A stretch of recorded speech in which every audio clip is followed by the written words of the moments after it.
Verão. Calor. Para quem gosta de uma cerveja bem gelada, parece uma boa opção. A bebida criada há mais de 6.000 anos pelo povo sumério é uma paixão deste mestre cervejeiro que criou em Erechim há 10 anos a cervejaria Ágape, um trabalho feito com conhecimento internacional de muitas décadas. Bem, então, antes de tudo, como começou a minha paixão pelo mundo da bebida?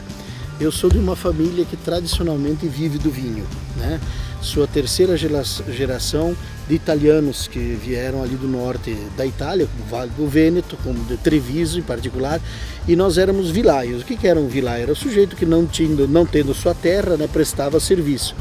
E nós trabalhamos, e eu herdei esse amor pelo vinho, Porém, teve um particular na minha vida que mudou toda essa história.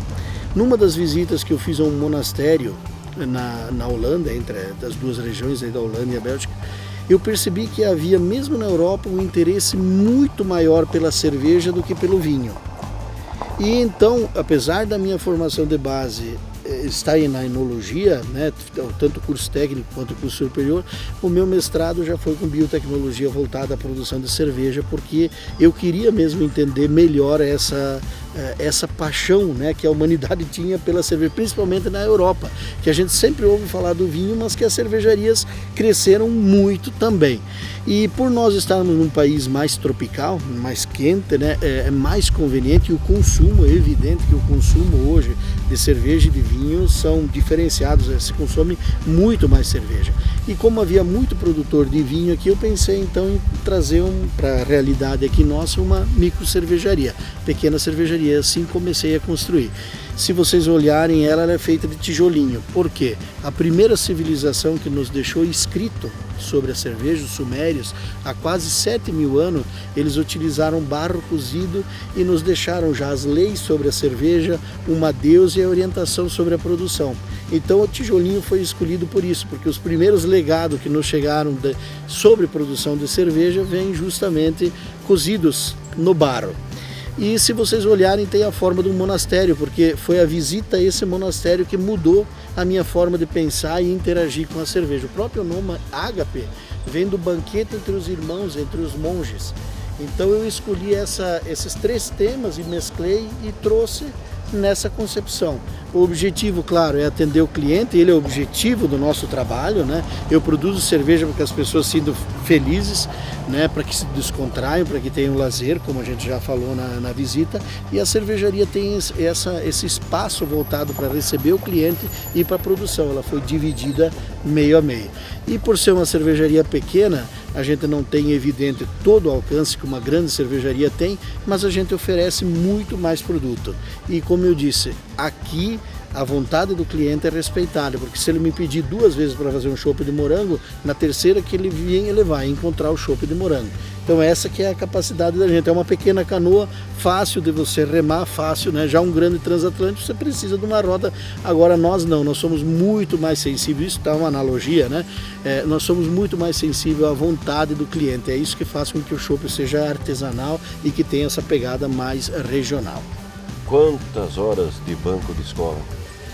Foram muito, até hoje eu não parei de estudar, inclusive voltei a estudar agora justamente sobre o lúpulo, para complementar um pouquinho dos estudos, e claro, já fazia 20 anos que eu estava fora dos bancos escolares, então foi interessante voltar e estudar um pouco, fazer um doutorado sobre a questão do lúpulo. Então criamos um núcleo aqui de estudo junto à URI, justamente para estudar a potencialidade do lúpulo aqui na região sul do país. Cursos em que países? Então, eu fui um aluno de intercâmbio com um acordo entre o INRAD e Toulouse, o governo francês e a Universidade Federal do Rio Grande do Sul e a Escola Técnica de Bento. Depois, durante esses anos trabalhando na multinacional, tive a oportunidade de fazer cursos em 16 países lá fora, na Europa, que na verdade o trabalho me propiciou viajar muito e conhecer muita cervejaria, mais de 52 ao todo. Então isso me permitiu trazer um pouco dessa cultura de cada país, Por isso que alguns estilos são Pilsen, Viena, Munique, porque cada lugar desses que eu visitei fui trazendo um pouquinho dos estilos e, claro, não tenho a pretensão de fazer o que eles fazem, porque é muitos anos. algumas dessas cervejarias com 800 anos produzindo cerveja. Então eu me contento de dizer que eu produzo uma cerveja com características similares, né? Mas a gente tem trabalhado muito no sentido de oferecer um produto genuíno, bem elaborado e com matérias-primas da melhor qualidade possível. Então o comprometimento do artesanal é justamente de agradar o consumidor, né? Porque você não tem toda a presença de marketing na mídia e você depende do boca a boca para crescer. Então é muito importante entender a vontade do cliente e transferir isso na forma de um bom produto. Lá fora, quem que faz a melhor cerveja do mundo? Nossa, é uma pergunta um tanto difícil. O que seria a melhor cerveja? Eu acho que é uma busca individual, saber o que te satisfaz. Qual é a cerveja que mais te agrada? Então, por exemplo, os alemães, eles gostam de cerveja em quantidade. Até o copo dele é já de 1 litro, né? Então é uma cerveja mais leve, não é tão frutada. Já os belgas gostam de cervejas frutadas, carregadas. Você encontra, para começar, por exemplo, na Alemanha geralmente só se pode 3 componentes. Na Bélgica você pode colocar coentro, casca de laranja, frutas. Então eu acho que o mais importante é celebrar a diversidade e possibilitar que as pessoas ao longo da sua vida vão conhecendo os diferentes estilos. Qual é a melhor cerveja? A que te deixa mais contente e a que está mais próxima, que está no seu copo. Para mim é sempre a melhor cerveja.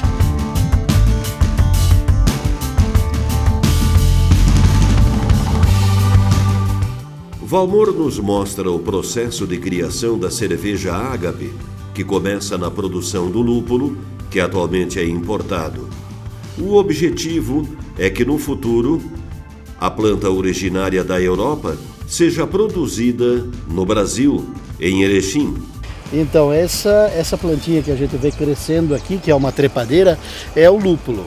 E por que a gente começou esse estudo? Eu acho que Pero Vaz de Caminha é quem nos ajudou com isso. Ele dizia que nessa terra, em se plantando, tudo dá. Então nós tínhamos 3 perguntas. Será que cresce no país? Aí vimos que as plantas cresciam. A segunda pergunta era: cresce e produz? Vimos que ela está produzindo. Inclusive agora, se olhar no detalhe, vai ver que eles estão em floração, pelo menos as variedades precoces. A terceira pergunta dizia respeito à qualidade. Então foi feito um grupo de estudos aqui na nossa universidade, na URI, para justamente avaliar o potencial do óleo e comparar com o que se tem no mundo. E a quarta pergunta diz respeito à viabilidade financeira. Já tem alguns produtores que são bem mais corajosos, já implantaram aqui em Getúlio, a gente tem produtores, né, que já estão implantando 1 hectare, 1,5 hectares, até 2 hectares. Esse aqui é um experimento. Mas qual é o grande objetivo disso? É chegarmos ao terroir, uma identidade própria da nossa cerveja, né? Não se tem uma palavra em português como se tem na França para explicar a influência do clima, da variedade, dos tratos e do manejo, né? Isso eles chamam de terroir. Mas a gente está tentando identificar uma região que produz aqui lúpulo com qualidade. Esse é um dos componentes, são 4, né? Então nós temos a cevada, que depois vira malte, o lúpulo, a água e o fermento, os 4 componentes da cerveja. Em que momento que entra o lúpulo na produção da cerveja? Isso, o lúpulo, ele, vamos dizer assim, é boa parte da composição aromática da cerveja, né? Nós temos 3 perfis bem definidos na cerveja. O primeiro perfil seria aquele que vem da matéria-prima, do malte. O segundo da fermentação e o terceiro é o aporte do lúpulo, que não só serve claro, para os aromas, mas também é um conservante. E agora tem até alguns estudos com as propriedades medicinais dele muito interessante, né? Como inibidor até de doenças como Alzheimer e outras, porque ele tem uma carga polifenólica bem interessante. Então é um produto que foi adicionado à cerveja não só para protegê-la, mas também traz uns benefícios que são bem interessantes. Claro, com moderação, não precisa ser na cerveja, pode ser um chá de lúpulo também, mas é uma planta bem interessante. O lúpulo nos chega em embalagens extremamente protegidas, em contêineres refrigerados, e ele vem geralmente dos Estados Unidos, da Alemanha, da Eslovênia, da República Tcheca. E ele chega prensado, praticamente reduzido a 10% do tamanho original dele. Então ele chega na forma de pequenos pellets, extremamente prensados, para facilitar o transporte. Mas no fundo ela é aquela plantinha lá que a gente viu triturada, né? Olha aqui, ela quase é como se fosse uma erva mate, não chega assim, né? prensado, como se fosse as folhas da erva moída. Então aqui é a flor, é o cone da planta que foi moído. E ele tem então uma característica aromática e de amargor muito potente. Tanto que se vocês provarem vão perceber o amargor que está presente. Pode morder a pontinha do coisa que você vai sentir o que eu estou falando. Esses compostos é que vão passar para a cerveja e vão emprestar o amargor. E esse aroma, entre uma resina, uma flor, um pinus, é que vai constituir parte do aroma da cerveja. Parte é fermentação, parte é matéria-prima, mas uma boa parte também é do lúpulo, que é um dos 4 componentes. Muito amargo, muito amargo. Tá, e um pacotinho desse aqui, quanto custa? Olha, esse pacotinho aqui está em torno de R$800, essa variedade aqui, R$800 o quilo. Por isso que é muito importante que o Brasil comece a produzir bons lúpulos de qualidade. E se você me pedir que proporção a gente usa, a proporção assim, na variedade Pilsen, em torno de 600, 800 gramas para 1000 litros. Mas na IPA a gente chega a usar 8 gramas de lúpulo por litro de cerveja. Por isso que ela é mais cara e mais amarga por consequência. Quantos pacotinhos desse, de R$800 mais ou menos, são consumidos por ano aqui na sua empresa? Hoje, depois da pandemia, diminuiu um pouquinho, mas em torno de 600 pacotinhos, né, em torno disso.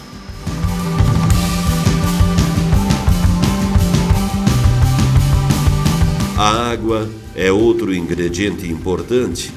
Vem de um poço com mais de 800 metros de profundidade, direto do aquífero Guarani, o maior da América Latina. Dentro da cervejaria, o processo tem início com moagem e peneiração da cevada, que é misturada com o lúpulo e água nesses tanques.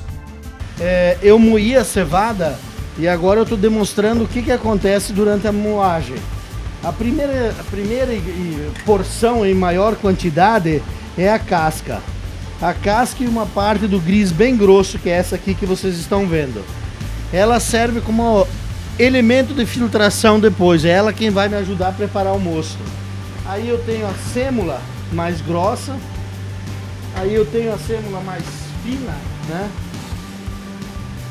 E isso tudo compõe praticamente o que vai depois resultar no chamado mosto cervejeiro.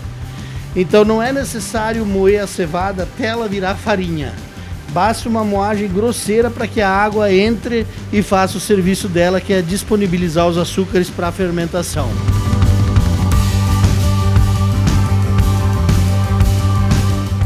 Aqui então vem aquilo que nós mostramos lá na moagem, fica estocado aqui. Uma vez que a cevada foi moída, né, por isso que é puro malte a cerveja, ela é moída, triturada, mantida aqui e depois vem para esse tanque onde a gente faz, vamos fazer uma analogia, uma espécie de sopa da cevada. E o grão permanece aqui por 2 horas, onde um complexo bioquímico vai acontecendo e as enzimas vão quebrando, disponibilizando aquele amido, que é uma cadeia muito grande, em moléculas bem menores, em moléculas de glicose, frutose, maltose, que são açúcares que depois vão ser utilizados na fermentação para produzir o álcool e o gás carbônico que a gente percebe na cerveja. Então aquelas bolinhas, o álcool que a gente tem na cerveja começa aqui, começa no grão e na sacarificação, por isso é chamado sacarificação essa etapa aqui. E depois dessa etapa?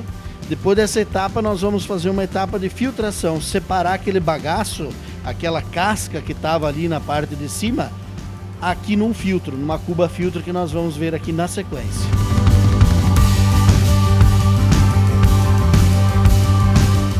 Sai de lá e vem para esse então? Isso, então depois que ela permaneceu aquele tempo na água, eu tenho que separar a fração da casca do mosto. Essa peneira aqui é que vai reter a casca. Nós estamos olhando para dentro do equipamento, como ele é na parte interna. Então o bagaço fica todo retido aqui, naturalmente você filtra porque ele faz um leito, uma cama, e o líquido, o mosto, desce para a parte de baixo onde ele começa a ser aquecido. E o bagaço então é despejado nos tanques e vai para a alimentação animal. Então nada se perde. Mesmo o resíduo, ele tem uma finalidade que é a nutrição e na verdade os animais aceitam muito bem. Tanto a vaca leiteira como as criações de uma maneira geral aceitam esse alimento, porque é um alimento, claro, de excelente qualidade. Tanto que até é bíblico, né? Quando você tinha os novilhos bem cevado, antigamente vinha do termo cevada. E hoje no mundo inteiro, quando você quer aprimorar um animal, se coloca também uma porção de cevada. Então, mesmo o resíduo tem uma finalidade.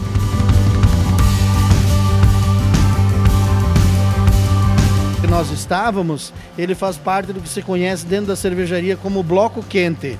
No bloco quente, geralmente se extrai todo o mosto necessário para a fermentação. E daqui para frente, então, é o bloco frio, porque todo o processo vai ser com temperatura controlada. Bom, então aqui é o coração da cervejaria, não só da minha, de qualquer cervejaria. Aqui onde acontece uma das mais importantes fases do processo, que é a fermentação. A fermentação é a transformação daqueles açúcares que estavam lá em cima no malte, que nós rompemos o grão, que nós colocamos para a água para retirar, que depois nós fervemos, eles vêm parar nesses tanques aqui. E durante 8 dias vai acontecer um processo que eu quase considero mágico, né? Que é a transformação dos açúcares em toda uma série de compostos. Passam de 600, 700 compostos que fazem parte ou que diferenciam o mosto da cerveja. Então a fermentação vai acontecer a uma temperatura controlada, aproximadamente 12 graus, durante 8 dias. Terminada essa fase que a gente ouve até o borbotar aqui, né? Nós ouvimos a produção do gás carbônico. Terminada essa fase, ela vai para maturação. Esses tanques que estão do outro lado são idênticos a esse em tamanho e proporção. Porém, eles estão dentro da câmara fria, porque da agora em diante, como nós havíamos dito, o processo é frio. Então, eles vão ser acondicionados a -2, -3 graus. Uma vez que termina a fermentação, vai para a adega de maturação, onde ali eles permanecem por 1 mês, 40 dias, dependendo do tipo de cerveja, maturando, para que a gente possa então transferir para os barris e dos barris ir até a mesa do nosso consumidor, até o copo do nosso consumidor. Tem algum segredo? Olha, cerveja exige 3 coisas: limpeza, limpeza e limpeza. Tem que se ter muito capricho. A pessoa que imaginando o cervejeiro vai ficar fazendo cerveja o tempo inteiro, formulações o tempo inteiro, não. A maior parte do serviço é limpar, é manter os tanques organizados e com capricho. É claro que tem o desenvolvimento de formulação, tem o estudo da água, tem o estudo de todos os componentes, tem a parte analítica, tem a parte sensorial que todo mundo gosta, né? Mas antes disso, a fábrica tem que estar bem organizada, bem limpinha. Então, todo mundo fala que o cervejeiro, na verdade, é um faxineiro de luxo, né? Porque ele passa a maior parte do tempo limpando. E se não for assim, a cerveja da qualidade da cerveja não é boa, né? É claro que para você beber uma boa cerveja tem 3 grandes pilares, né? O atendimento, que é importante você chegar e conhecer o produto, a qualidade e o preço. São 3 coisas que influenciam muito na decisão na hora de tomar uma cerveja. Mas no dia a dia do cervejeiro, é importante você estar organizado de maneira que a cerveja comece um fluxo bem limpo para depois terminar com uma garantia de qualidade. A questão de ser puro malte também é muito importante. A cerveja artesanal, o que o consumidor fala, influencia muito na decisão, porque é evidente que o dono, a gente fala que está com o umbigo no balcão, né? Ele está sempre disponível ouvindo o cliente. Então isso influencia muito na qualidade. Geralmente as cervejas artesanais, elas têm uma forte influência regional, no gosto da região. Além de que elas oferecem diversas qualidades, porque como a escala é pequena, te permite fazer diferentes produtos para que, claro, o nosso cliente tenha várias possibilidades de consumo, né? Então, é como a cor, né? Como a cor que começou nos carros. Uma vez quase todos os carros eram preto. Aí depois surgiu diversas cores, porque o público é diferente. E a cerveja hoje tem mais de 3.000 estilos, né? Então a gente, aqui na cervejaria nós produzimos 22, mas no mundo tem aí uma ampla gama que pode ser degustada, que pode ser conhecida. Logo após a cerveja, vai para o resfriamento, onde recebe gás carbônico, que forma a espuma e protege a qualidade da bebida. E também ele é parte sensorial, né? Então uma água com gás e uma água sem gás tem diferença sensorial. A cerveja, quando está sem gás carbônico, a gente fala que ela está um pouco choca, não é assim o termo que a gente usa? Então o gás carbônico dá frescor e arrasta todos os aromas que a gente vai sentir no nariz. Então, boa parte da sensação da parte olfativa vem do gás carbônico arrastando todos esses componentes que estão dispersos na cerveja, incluso o aroma de lúpulo que nós vimos a planta no começo da nossa entrevista.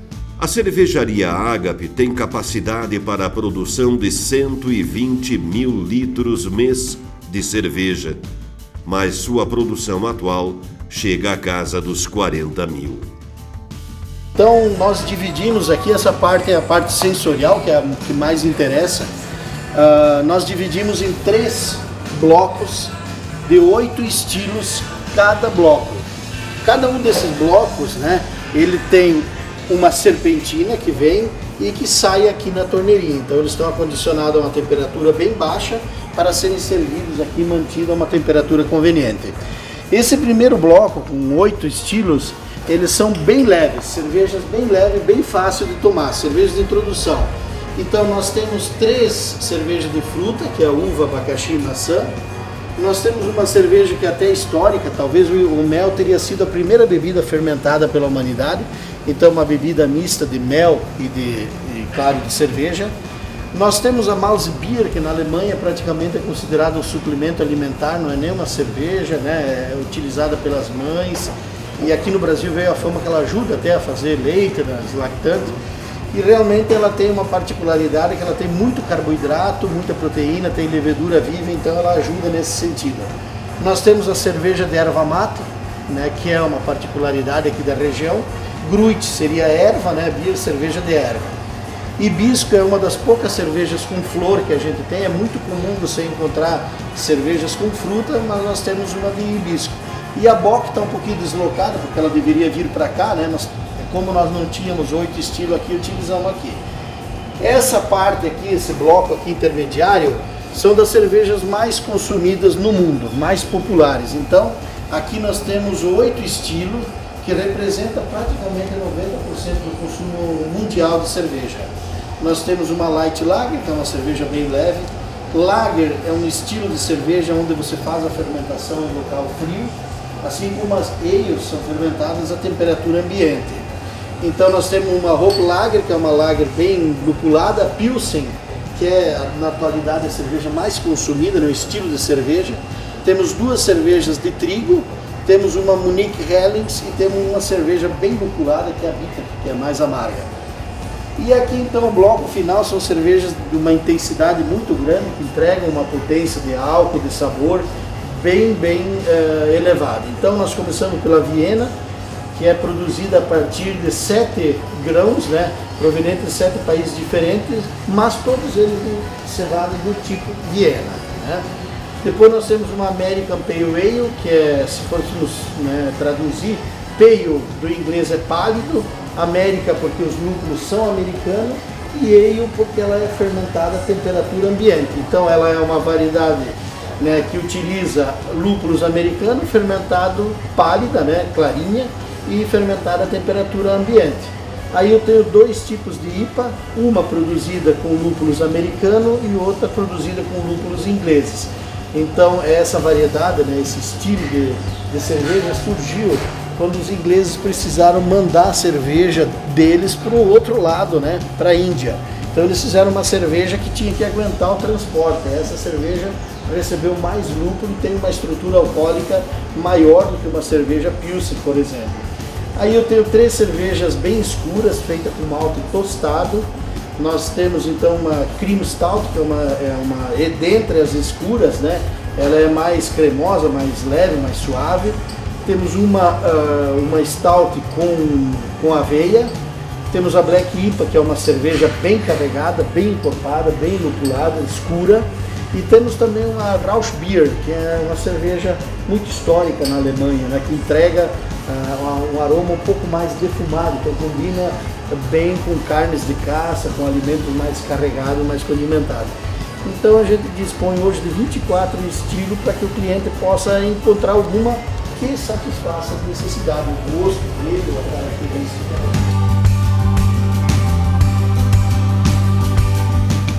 Que os cervejeiros tenham vida longa. E o consumidor também. Sem ele, nada disso é possível. Saúde. Feliz 2023.